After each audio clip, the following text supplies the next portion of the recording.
Welcome to Behavioral Health Today, a podcast brought to you by the Triad Network. This podcast is designed to share trending topics occurring within the world and our communities and bring them a behavioral and mental health perspective. Welcome to Behavioral Health Today. I'm your host, Dr. Graham Taylor. My guest today is Dr. Amy Parks. Amy is the founder and CEO for the Clinical Supervision Directory, which connects clinical supervisors with supervision-seekers and provides an ongoing support to the mental health field with education in supervision and ethics. Amy, who holds a doctorate in educational psychology, is also the executive director of Wise Mind Solutions, a Northern Virginia-based group psychotherapy practice. She's got over 30 years of experience focused on children, teens, and families. We're excited to have Amy with us today to discuss clinical supervision and her new project, the Clinical Supervision Directory. Amy, welcome to the show. Thanks so much for having me. I'm really excited to be here, Graham. Thank you so much. We're excited to have you here as well. You know, Amy, the Clinical Supervision Directory, I'm going to refer to it probably as CSD, just to kind of shorten it. Me too. Yep. Is the first directory of its kind in mental health profession. And in developing it, you've completely changed the old ways. I remember for me, and I'm sure for you too, the old ways that one would search for supervision. I'm going to have you describe it later in the show in more detail. But in short, it's kind of a one-stop shop for supervision seekers to research and find the supervisors that are going to be best for them. And as I was thinking about this and learning about it, I was curious, what was it like in your training? And how did you secure supervision for your licensure process?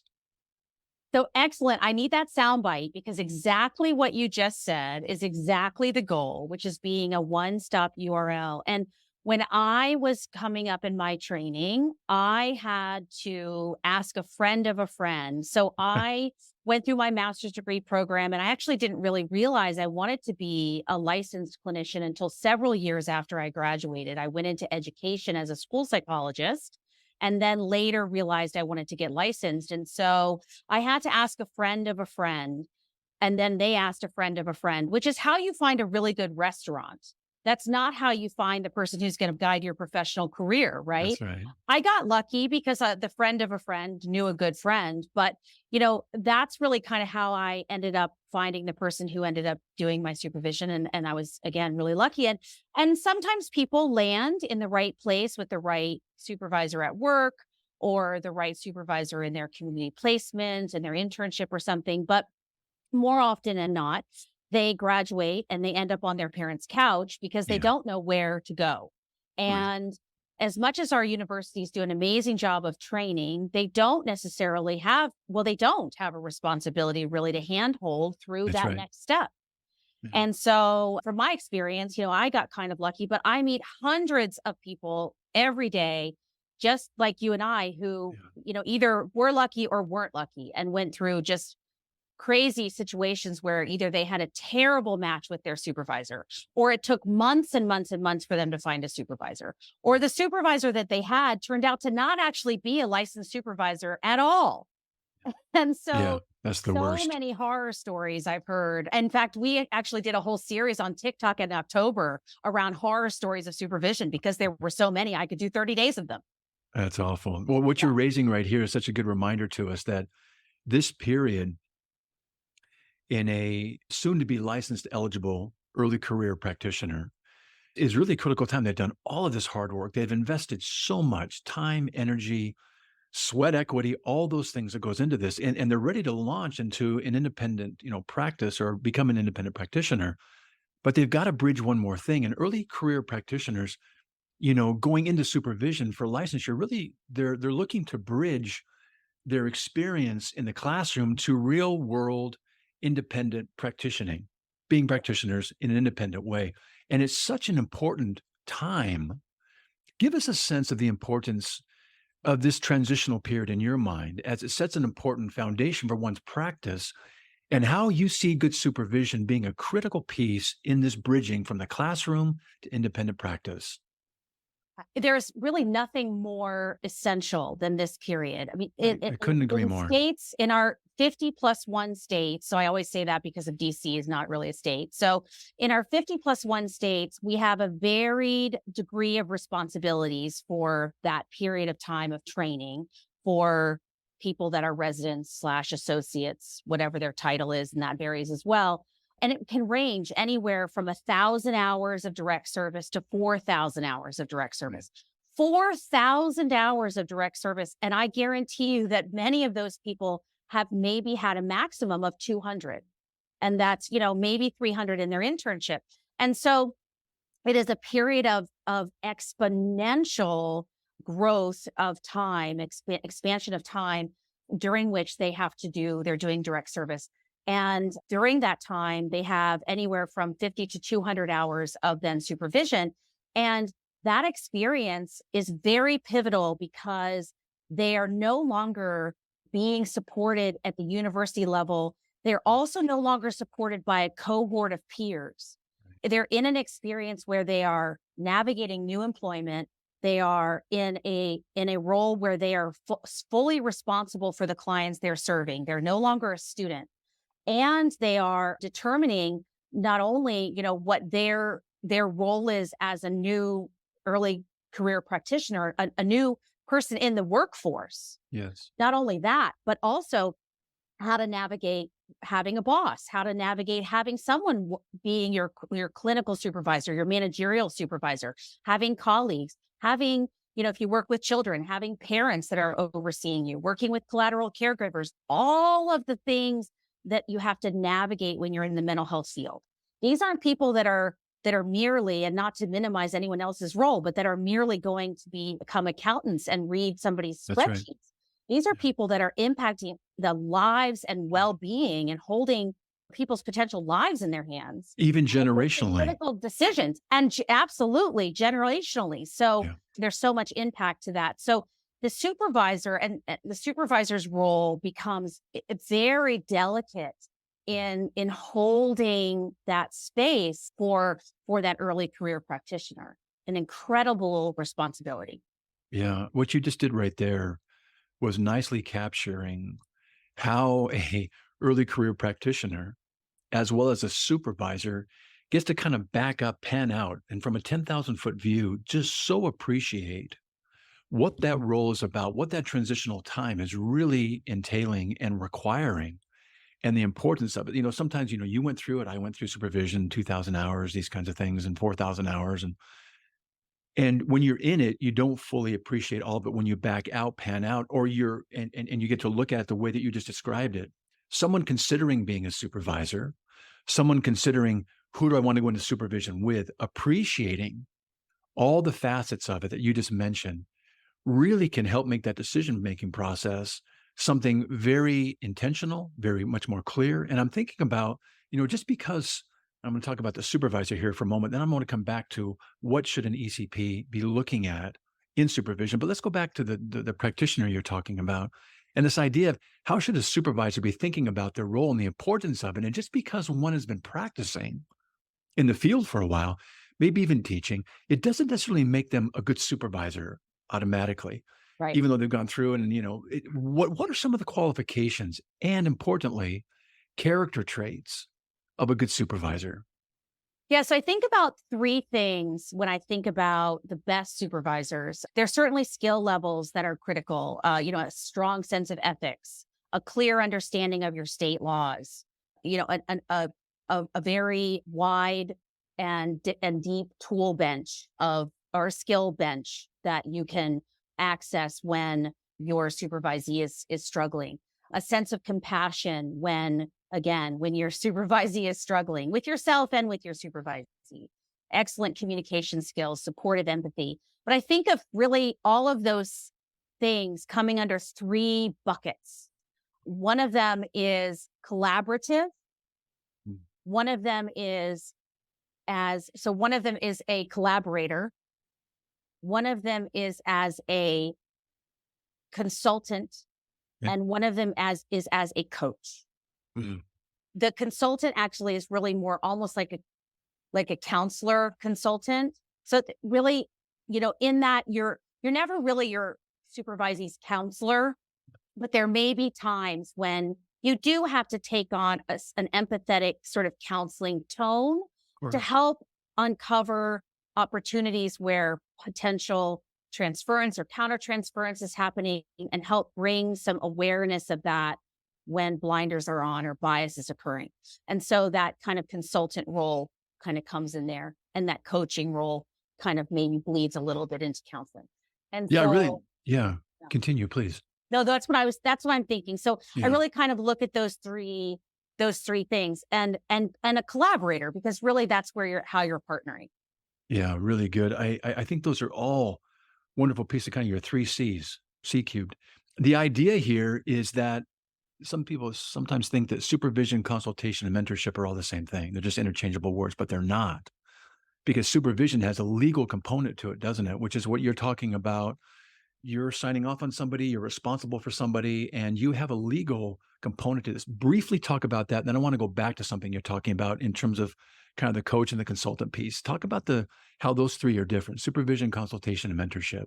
Yeah. So unfortunately, a lot of people don't want to supervise because of that litigious component. And I see a lot of people saying, "Oh, I'm afraid, like it doesn't feel safe. I'm concerned about that." So yeah, so when you have a supervisee under your license, they're lined up underneath you, and if anything legally or litigious happens with them, then you become legally responsible for them. And that is why I'm very clear. And I reassure all supervisors, look, that's true. These people are working under your license. You continue to work and you feel confident in your work.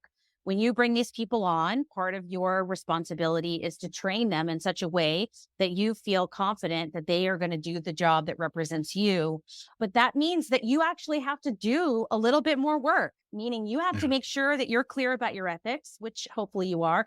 You have to make sure you're clear about the laws of your state and the supervision requirements of your state. So many people aren't, and that's a real problem.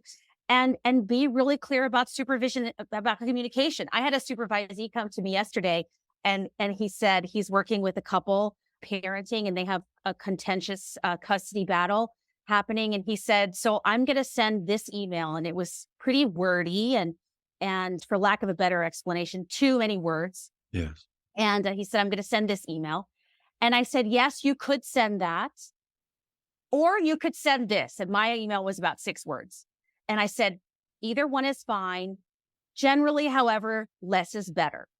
And he said, "Thank you." So my response was, I get it. You can send that, and you can send this, so you kind of come at it from I get where you're coming from. I want to support you. And I've been around the block 150 more times than you have. Yeah. And so here's where we're going to come from. And then I have to stand behind him if he sends his own email. We'll be right back after word from our sponsor. Nearly 9 in 10 registered voters believe the nation faces a mental health crisis, according to a new USA Today Suffolk University poll. Americans are more concerned than ever about their mental health.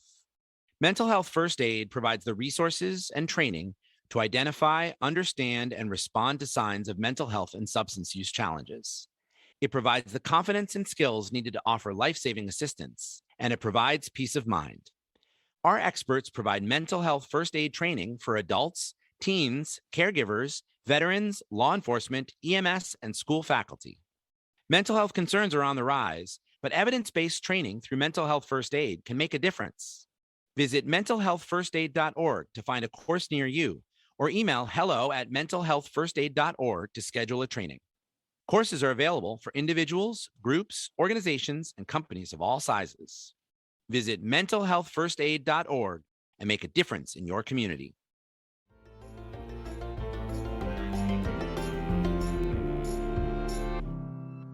Yeah, really good. I think that's part of the consultant kind of coaching piece in there. That's part of the art, I think, of supervising. Yeah. You're also talking about another and I think this is an important piece, both for supervisors and for supervisees. Therapy is a lovely, intimate, important relationship that people get to form with their therapists. There's safety, there's boundaries, there's things that, given the fiduciary nature of it as well, provide the safest space possible for people to explore aspects of themselves that they have no other place in the world to do it with good therapy. But there's also things that come up: transference, countertransference. And that relationship that takes place in therapy comes into the supervisory relationship as well. How could it not, through parallel process? Sure. What's happening in Absolutely. the therapy session is going to come into the session with the supervisor. Of course it does. Mhm. What I love that you're saying is that some of the qualities for a supervisor that are really necessary to track and identify some of those parallel processes, how to be able to talk about and artfully work with countertransference and transference in necessary ways so that the supervisee does not get caught up in those in enactments or in therapy stopping ways. That supervisor has to have a really good sense of themselves theoretically and a really good sense of themselves in their own transference and countertransferential tendencies, and being able to be aware of and find ways to bring to consciousness, hey, here's what I think's going on, or what do you think's going on even between us, to be Right. able to be comfortable in the moment. Say more about that. Yeah, it absolutely takes a high level of wonder and Yeah. just that awareness of what parallel process is and what it could look like. And then being willing to say, hey, I'm noticing something in the room, or could this be a connecting something that's, Yes. I'm seeing this connection? Could this be something that's true? And, being very comfortable saying that. One of the things that comes up a lot, Graham, is, and one of the challenges for many supervisors is this difference between being managerial and being clinical. Yeah. And it's very important to be clear. And some supervisors struggle with this a lot, and I see this. It's very difficult to ride a line if you are both the managerial supervisor, meaning you like run your practice, and you're the clinical supervisor. So you say, we're going to talk now about your work hours. And Mhm. okay, now we're shutting that off. And now we're going to talk about your clinical cases. That is really not a suggested strategy to use to supervise. The reason why is because it becomes confusing for the supervisee to understand where their boss takes off their boss hat and puts on their clinical hat. And that's that dual relationship, which we know about in therapy, is just as confusing for the supervisee and supervisor as it is for the therapist and the person in therapy. And so I generally don't suggest people do that or have that kind of a dual relationship, because it can be really challenging. So, that kind of thing comes up too, where you have to be very clear. Like right now we're in clinical supervision and we're talking about clinical cases and things that have to do with your employment. You go over here to John. He's the one that handles the HR stuff, kind of thing. Yeah, really good. Keeping that kind of separation there so that Mhm. when they're in supervision, they get to be fully immersed Mhm. with the expectations that are there. Well, let's talk about that piece. So we're talking about the supervisor, what makes for a good supervisor. You're encouraging them to understand the importance of the role that they're in.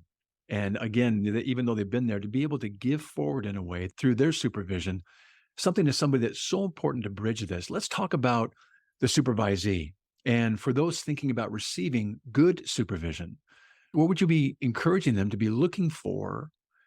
And what would they know would make up some components for really effective and good supervisory process? Yeah. So when people come into the CSD, we have kind of an onboarding sequence that helps new supervision seekers figure out those kinds of things. And so we worked really hard to help people see that some of the things they want to look for, again, go back to, you want someone that knows the laws of the state. You want someone to be confident in what's happening in their state or states that they're licensed in. You want to be sure that the person that you're meeting with, that you actually have some alignment with. And so one of the things that we're really proud of and is really critical to the CSD and the purpose of it is to help you know more about the person that you're connecting with. Do they speak your language? Potentially, do you have a native language that's not potentially English? Do you need to have that considered? Is their office accessible to you? Do they have a business background that's interesting to you? Do you want to maybe open your own practice? Do they work in maternal mental health? And that's a perinatal mental health. Is that something interesting to you? Are you curious about polyvagal theory and neuroscience? And is that an area that you're interested in? Do you want someone that has some areas of expertise in that domain? Is the person that you want to work with, do they work exclusively with children and families, or do they work exclusively in geriatric work?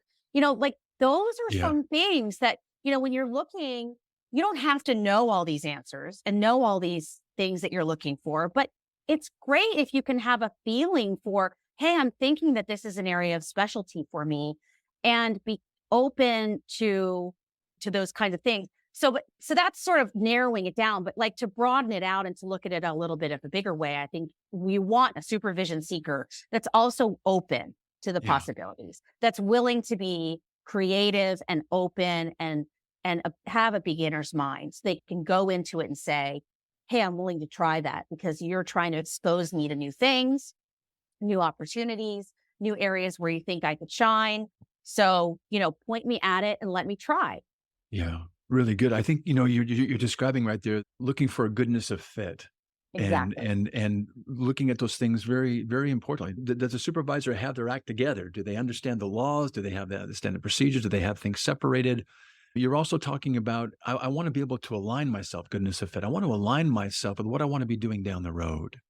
And does the supervisor have what's necessary for me to bridge that classroom information and that knowledge and experience I've had with what I'm going to be doing in the real world so I can walk in with confidence, feel well equipped, and feel competent in what I'm going to be doing. So yeah, really good. Well, let's shift a little bit. And I want to talk about this thing called the Tinder of supervision and what this is about here and this Clinical Supervision Directory. You got to unpack this for us here. So I don't know how we came up with the Tinder of supervision, but essentially what we realized was, people were asking us, we created the Clinical Supervision Directory, or I kind of came up with it in 2020, and we were all sort of during 2020, sitting kind of around trying to figure out how to solve the world's problems. And a number of my colleagues, we were talking about this challenge of finding supervision. And I work in several universities and I see this on a daily basis and had my own situations. And I promise you, Graham, I looked really hard. I looked really hard to see if anyone was solving this problem because I thought surely our associations had solved the problem, but they hadn't. And several states have directories. Alaska has a really good one. But it's so big, it has to. It doesn't have a choice. So a couple other states have a growing ones, but they're state isolated. So if you graduate from University of Maryland, but then you move to Ohio, you might be out of luck. Or in the military and you're moving from state to state. And that was a really big push. You're out of luck because you have to go start over again and find many times you have to start over again, find the board link and then find the supervisor list. So many states, of course, every state's mandated to train supervisors, but not mandated to list who they are. So what I said was, wouldn't it be great? This is how every good idea starts, but then you kick yourself. But I thought, wouldn't it be great if someone made a one URL where just every university student could just go and say, hey, I live in New Jersey. I want to find a supervisor. And then all the supervisors in New Jersey just popped up and then you could just pick one, just like Tinder, you just go on there and say I want a really cute boy who looks like this and graduated from Yale. And he has, he's a banker or whatever it is, you could just put it in. And then of course, my friend said, well, Amy, then you need to do that. And I thought, gosh, is this going to be a real business? Do I have to get a LLC and do it for real? And my accountant said, yeah, that's going to be real. And then I said, well, does this mean I'm going to be the supervision lady? Is this going to be an even bigger? And everyone said, yep, that's going to be what's going to happen to you. And that's in fact what happened. Gotcha. That's really good. So we launched it in 2021 and we said, here we are, the Tinder supervision. But let me be clear, there's no dating in supervision because of course, our lawyers do not like that. That's that's a big no-no and not allowed, but we connect people. So we don't have anything to do once you have the connection. So say, for example, you're the supervisor and I'm the supervision seeker. I can log into the CSD for free as a supervision seeker. I can look in any state in the US. If I'm an RPT if I'm a play therapist seeker, I can look for a play therapy supervisor and in any state because they can supervise across the US. As can EMDR supervisors. And then the other LPCs, counselors, MFTs, and social workers are, of course, state dependent. And so any seeker can look for free. And then the supervisors buy a listing, either monthly or annually. And so I can send you an email directly. And then you get a notice that says, hey, Amy's sending you an email. You should look for it. Write her back and let her know if you're available or you're interested in supervision, and then we can connect. And when I send you that email, I fill out a little bit of paperwork or answer a few questions so you get a little bit of information about me and go from there. And you have full control over your profile. So you can put your photo and a map to your office and how much, if you charge for supervision, some people do, some people don't, how much you charge, full bio. Another cool thing is you can even put a link to your office. And so our SEO, our site speaks to your site through Google, the magic of the internet. And we actually get backlinks to each of our sites, which raises our SEO to both of our sites and becomes kind of an employment engine for you. So if you're hiring supervision seekers, you're hiring residents, you can say, hey, we're hiring. We want to bring people on to our practice in New Jersey. And so it becomes, if people say, hiring residents New Jersey or residents New Jersey, it will come up in Google higher up or more frequently as in Google searches. You also have a partnership program allowing the supervisors to connect with accredited program graduates in the USA. Mention just that a little bit. Yeah. So you mean in terms of our partnership with the universities? Yeah. So we connect with all of the K-CREP accredited universities to provide them with a course on supervision relationships for their graduates. And then we also give them the opportunity to connect with the directory. So we give in fact, I have a whole stack of them right next to me.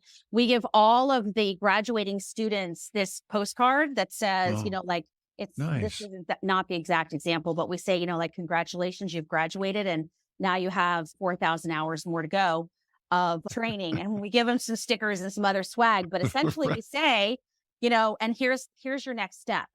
And, kind of like a welcome to the profession package. Yes. And we're really excited about that. And that's an easy way for universities to say, and here you go, here's your next thing.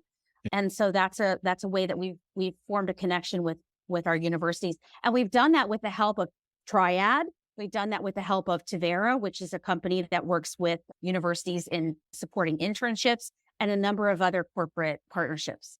Really good. So the directory is both a matchmaker in some ways, and also it really simplifies something that the universities should be doing, but they don't oftentimes prioritize it in a way that would be really helpful for those graduating. But you make it easy for them to give their students something that I think allows you to be a good resource for them to refer that on.